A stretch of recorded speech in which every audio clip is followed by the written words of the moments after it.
कैसे हैं आप सभी। मैं आशा करती हूँ सभी लोग स्वस्थ और प्रसन्न होंगे। आज हम हमारा पाठ समास को पढ़ेंगे और समझेंगे। तो आइए शुरू करते हैं इस पाठ को। ये है पाठ 15 समास। समास किसे कहते हैं या समास क्या है, तो ये पढ़ते हैं। समास का अर्थ होता है किसी चीज को संक्षिप्त करना, वाक्यों को छोटा करना समास का कार्य होता है। समास का अर्थ है मेल द्वारा संक्षिप्त यानी छोटा करना। शब्दों को मिलाकर संक्षिप्त करना ही समास कहलाता है। यानी ये कहा जा सकता है कि दो या दो से ज्यादा संबंधित पद शब्दों को संक्षिप्त करके नया शब्द बनाने की प्रक्रिया ही समास कहलाती है। जैसे राजा की माता राजमाता, नीला है कंठ जिसका नीलकंठ। समास में दो पद मिलते हैं। इनमें से पहला पद पूर्व पद और दूसरा पद उत्तर पद कहलाता है। पहले वाला पद पूर्व पद है और दूसरा पद जो होता है वो उत्तर पद होता है। समास बनाते समय शब्दों के बीच की विभक्ति का लोप यानी उन्हें गायब कर दिया जाता है। समास करने पर जो शब्द बनता है उसे सामासिक पद या समस्त पद कहते हैं। ऊपर के उदाहरणों नीलकंठ और राजमाता क्या है, समस्त पद है। उपसर्ग और प्रत्यय की भांति समास में भी यौगिक शब्द बनते हैं। सामासिक शब्दों के प्रयोग से भाषा की संक्षिप्तता, चुस्ती और उत्कृष्टता आ जाती है। जैसे राजा की माता कहने की अपेक्षा राजमाता कहना ज्यादा प्रभावशाली होता है। अब है समास विग्रह। समस्त पद के दोनों पदों को अलग अलग करके लिखने की प्रक्रिया ही समास विग्रह कहलाती है। जैसे राजमहल, समास विग्रह क्या होगा, राजा का महल। माखन चोर, माखन को चुराने वाला माखन। भूकंप पीड़ित, भूकंप से पीड़ित। नील कमल, नीला है जो कमल। सेना नायक, सेना का नायक। समास के भेद। समास के 6 भेद होते हैं। अव्ययीभावी समास, द्वंद्व समास, तत्पुरुष समास, द्विगु समास, कर्मधारय समास तथा बहुब्रीहि। सबसे पहला है हमारा अव्ययीभावी समास। जिस समास का पहला पद अव्यय होता है और समास हो जाने पर उसका समस्त पद अव्ययी बन जाता है उसे अव्ययीभाव समास कहा जाता है। जैसे आजन्म, जन्म से लेकर। यथाशक्ति, शक्ति के अनुसार। सादर यानी आदर सहित। भरपेट यानी पेट भरकर। यथाशीघ्र यानी जितना शीघ्र हो। बेशक, शक के बिना। तत्पुरुष समास, जिस समास में बाद वाला यानी उत्तर पद प्रधान हो और सामाजिक पद बताने वाले पद के पीछे किसी विभक्ति यानी ने, का, को, के लिए में से किसी का लोप हो उसे तत्पुरुष समास कहा जाता है। जैसे कि पुरुषो तुलसीकृत, तुलसी द्वारा कृत। वनवास, वन में वास। गुरु दक्षिणा, गुरु के लिए दक्षिणा। हस्तलिखित यानी हाथ से लिखा हुआ है। तत्पुरुष समास के भेद। तत्पुरुष समास के 6 भेद होते हैं। पहला है कर्म तत्पुरुष समास। जिस समस्त पद में कर्म कारक चिन्ह को का लोप हो जाता है यानी को छुप जाता है वो कर्म तत्पुरुष समास कहलाता है। जैसे शरणागत और चिड़ी मार। शरणागत में शरण को आया और चिड़ी मार में चिड़ियों को मारने वाला।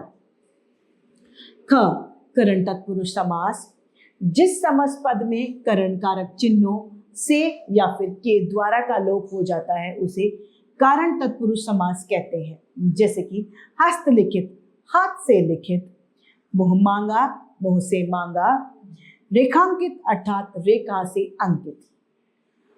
संप्रदान तत्पुरुष समास। जिस समस्त पद में संप्रदान कारक चिन्ह के लिए का लोप हो जाता है यानी के लिए छुप जाता है उसे संप्रदान तत्पुरुष समास कहते हैं। जैसे युद्ध भूमि में, युद्ध भूमि यानी युद्ध के लिए भूमि, तो इसमें किसका लोप हुआ, के लिए का लोप हो गया। रसोई घर यानी रसोई के लिए घर। देशभक्ति, देश के लिए भक्ति, यानी इन सभी में किसका लोप हुआ है, के लिए का। अगला है घ अपादान तत्पुरुष समास। जिस समस्त पद में अपादान कारक चिन्ह से का लोप हो जाता है यानी से छुप जाता है उसे अपादान तत्पुरुष समास कहा जाता है।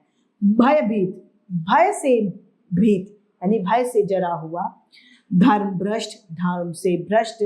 रोग मुक्त यानी रोग से मुक्त। संबंध तत्पुरुष समास।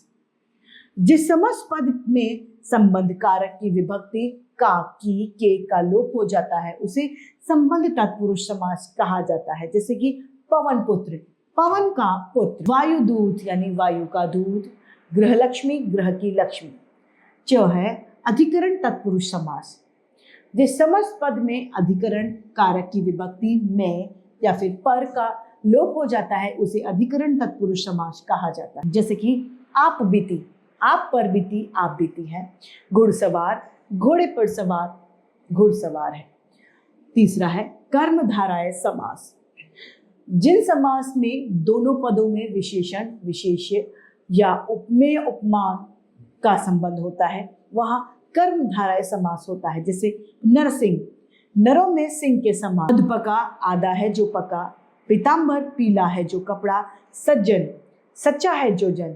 महापुरुष, महान है जो पुरुष। विद्या, धन, विद्या रूपी धन। नीलांबर, नीला है जो अंबर। मृग नयन, मृग के समान नयन। द्वंद्व समास, जिस समास में दोनों पद प्रधान हो अर्थात वाक्य की क्रिया पदों के अनुसार हो वहां द्वंद्व समास होता है। जैसे लाभ हानि, लाभ और हानि। अन्न जल, अन्न और जल।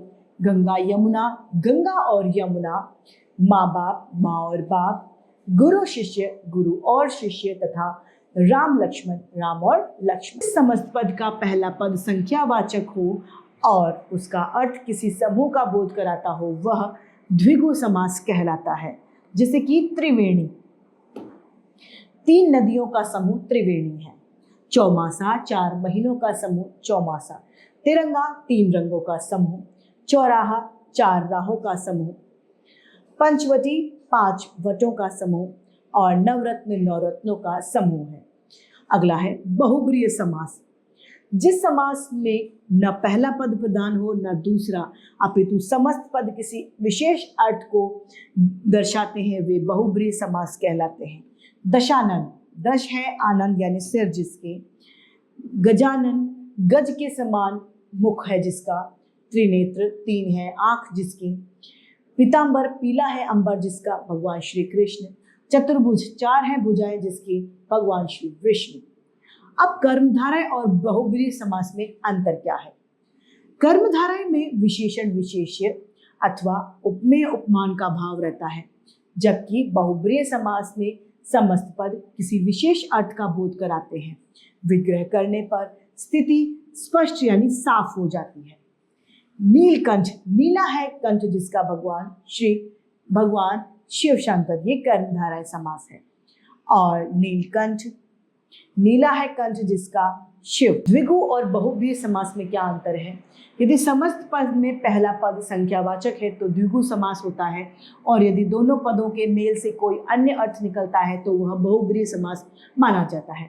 चतुर्भुज, चार भुजाएं द्विगु समास का उदाहरण है, और चतुर्भुज चार है जिसकी भुजाएं जिसकी वो है भगवान विष्णु, ये बहुब्रीहि समास का उदाहरण। आइए संधि और समास में भी अंतर जान लें। संधि दो वर्णों के बीच होती है। इसमें विभक्ति या कोई शब्द छुपता नहीं है। जैसे विद्या प्लस आलय, विद्यालय। सूर्य प्लस उदय, सूर्योदय। समास दो पदों के बीच में होता है। समास में एक से अधिक शब्दों को मिलाकर उसके संक्षिप्त रूप बना दिया जाता है, और समास होने पर विभक्ति या शब्द लुप्त हो जाता है। जैसे कि रसोई घर, रसोई के लिए घर, और ऋण मुक्त, ऋण से मुक्त है। आइए इस पाठ को एक बार संक्षेप में दोहराएं। दो या दो से अधिक शब्दों को संक्षिप्त करके नया शब्द बनाने की क्रिया ही क्या कहलाती है? समास। समास करके जो शब्द बनता है उसे समस्त पद या सामसिक पद कहते हैं। सामसिक पद को अलग अलग करने की क्रिया को समास विग्रह कहते हैं। समास के 6 भेद होते हैं: अव्ययभावी समास, तत्पुरुष समास, कर्मधारय समास, द्वंद्व समास, द्विगु समास और बहुब्रीहि समास। तो इसी के साथ हमारा ये पाठ समाप्त होता है। मैं आशा करती हूँ आप सभी को ये भली भांति रूप से समझ में आया होगा। आज के लिए इतना ही, फिर मिलते हैं। धन्यवाद।